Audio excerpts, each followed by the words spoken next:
Check it out, today I'm bringing you a slightly different speed art than my normal graffiti drawings. I'm going to be working on a digital design in Photoshop with all the material coming from graphicstock.com. This is in part with their hashtag Creator2Creator initiative, and here's a little tease of my finished project. Before we get too far along in my design, I have the chance to offer all my viewers a free 7-day trial on graphicstock.com. This includes access to their unlimited downloads of over 350,000 graphics, photos, vectors, and more. They have tons of categories to choose from, which makes finding useful images a breeze. Follow the first link in the description of the video to sign up for your free trial, and definitely join in on the Creator2Creator project with a piece of your own art created with some of Graphicstock's content. I initially had a couple different ideas going into this project with how I could incorporate stock images into, a unique graffiti piece.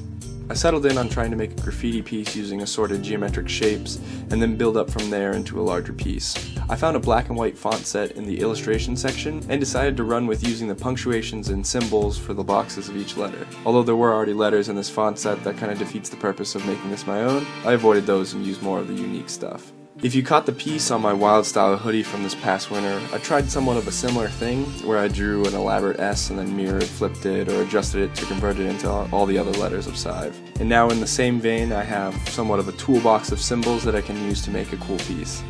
Going into this, I thought the curly brackets were actually going to be my staple and I was going to use them probably in every letter, but I quickly found that their shape was rather overpowering. The curly bracket has a pretty narrow aspect ratio, which does look nice, but in the end I kept it for more of accents throughout the piece rather than major components for the letters. The apostrophes were a really cool detail that I used throughout the piece, and I was able to use them as some larger boxes, but they also helped to make some of the areas like the back of the S more unique. I also liked purposing the square brackets in a very similar way. My favorite use of them came at the top of the V, where I tried to almost feather them out by repeating the bracket and then rotating it with each iteration. This was a nice way to add a cap to the V without using just one large detail or one large box.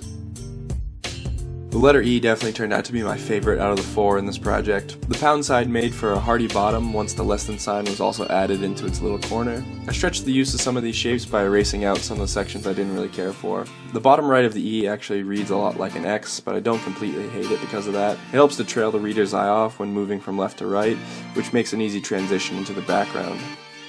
After finishing a first pass with the majority of the letter structure worked out, I wanted to fill in some of the areas that were sticking out as not having enough detail or weight.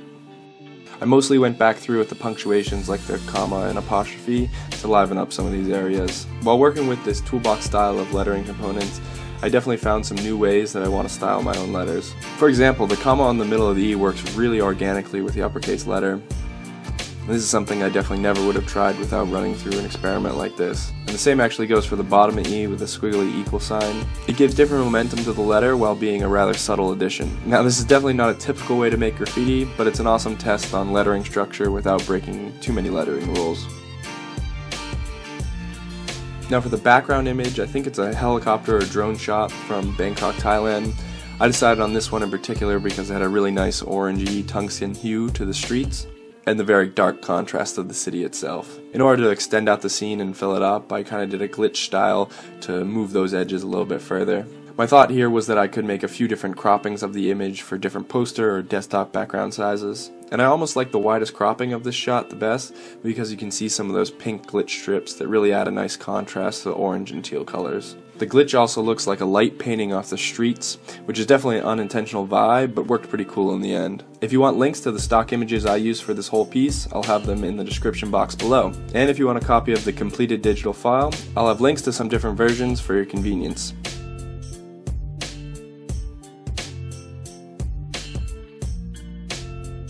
Now this is actually my second project along Graphicstock, and in the first video I made several different stencils for some throwy canvases. If you want to check out that video, it'll be linked on screen right now. But be sure to jump in on the free 7-day trial from Graphicstock so you can join in on the Creator2Creator project. Trust me that there is something for really any application in their library of 350,000 images. If you enjoyed the video, be sure to spray that like button and consider subscribing for more graffiti art videos. That's gonna do it for me, guys. Peace.